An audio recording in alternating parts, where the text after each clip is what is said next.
உங்கள் அனைவருக்கும் இந்த இனிய மதிய வணக்கத்தை தெரிவித்து, இந்த ஆரோக்கிய தாய்க்கு நீங்கள் செலுத்துகின்ற மரியாதையும் காட்டுகின்ற அன்பையும் இந்த தாய் ஒருபோதும் மறக்க மாட்டார். நான் அடிக்கடி சொல்லுவது போல, இந்த ஆரோக்கிய தாய் ஒரு மதத்துக்கு மட்டும் சார்ந்தவள் அல்ல. மாறாக அது யாராக இருந்தாலும் தன்னை நோக்கி வருகின்ற ஒவ்வொரு பிள்ளையையும் ஏறெடுத்து பார்க்கின்றவள் தான் இந்த ஆரோக்கிய தாய். இன்று நாம் அனைவரும் ஒரே குடும்பமாக இணைந்து இந்த ஆரோக்கிய தாயை நோக்கி வந்திருக்கின்ற நம் ஒவ்வொருவரையும் அந்த தாயானவள் நம்மை ஏறெடுத்து நம்முடைய கண்ணீரை துடைக்க, நம்முடைய கவலைகளை போக்க சித்தமாக இருக்கின்றார். அந்த தாயிடம் உருக்கமாக ஜெபியுங்கள். இன்று மட்டுமல்ல, ஒவ்வொரு நாளும் உங்களுடைய வாழ்க்கையில் இந்த தாயை நோக்கி நீங்கள் ஜெபிக்கும் பொழுது, மன்றாடும் பொழுது, அது யாராக இருந்தாலும் சரி, உங்களுடைய மன்றாட்டுக்களை ஜெபங்களை கேட்கின்ற ஒரு தாயாக இருக்கின்றார். இன்று அன்னையினுடைய திருத்தலம் வேளாங்கண்ணிக்கு எத்தனையோ லட்சக்கணக்கான மக்கள் கூடியிருக்கின்றார்கள்.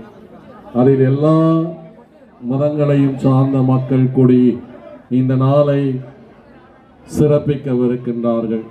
இதோ இங்கு நாம் இந்த ஆரோக்கிய தாய்க்கு மகிமை சேர்த்து அந்த ஆரோக்கிய தாயை நாம் நினைத்து பார்க்கின்ற இந்த வேளையில் உங்கள் ஒவ்வொரு குடும்பத்தையும், உங்களுடைய பிள்ளைகளையும், உடல் உள்ள சுகமில்லாதவர்களுக்கு உடல் உள்ள சுகத்தையும் கொடுக்க சித்தமாக இருக்கின்றார்.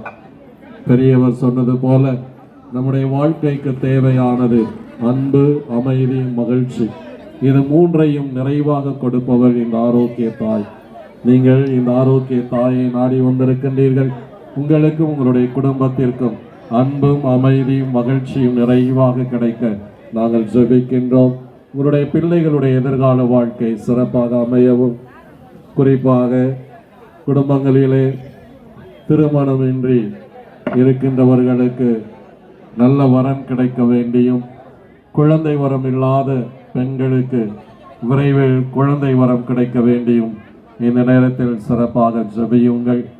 கவலையோடு வந்திருக்கின்ற உங்களுடைய கவலையெல்லாம் போக்குகின்ற இந்த ஆரோக்கிய தாயை உற்று நோக்குங்கள். இந்த ஆரோக்கிய தாய் இந்த திருக்கொடியின் மீது தன்னுடைய திரு உருவத்தை தாங்கி இருக்கின்ற இந்த கொடியை பாருங்கள், உற்று நோக்குங்கள்.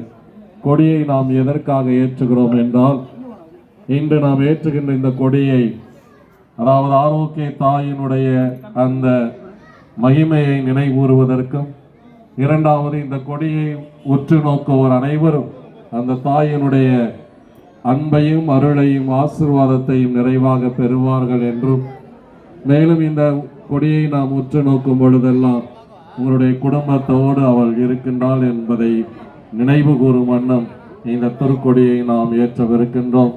இந்த திருக்கொடியில் தன்னுடைய திரு உருவம் தாங்கிய அந்த அன்னையினுடைய திரு உருவத்தை உற்று நோக்குங்கள். உங்களை ஒவ்வொருவரையும் பார்க்கின்றான். நான் உன்னை மறந்தாலும், தாய் உன்னை மறந்தாலும் நான் உன்னை ஒருபோதும் மறக்க மாட்டேன் என்று சொன்ன ஆண்டவர் இயேசு இதோ இந்த தாயை நம் அனைவருக்கும் தாயாக கொடுத்து நம் அனைவரையும் நல்வழிப்படுத்துகின்ற இந்த ஆரோக்கிய தாய்க்கு நன்றி செலுத்துவோம். நம்முடைய புகழஞ்சலியை செலுத்துவோம். நம்முடைய வணக்கத்தையும் மரியாதையையும் செலுத்தி நம்முடைய அன்பை காட்டி இன்று மட்டுமல்ல என்றென்றும் உங்களுடைய வாழ்க்கையில் இந்த ஆரோக்கிய தாய்க்கு உண்மையுள்ள பக்தர்களாக நீங்கள் வாழ இந்த அன்னையின் வழியாக எல்லாம் உள்ள இறைவன்களை ஆசிர்வதிக்க நாம் ஜெபிப்போம்.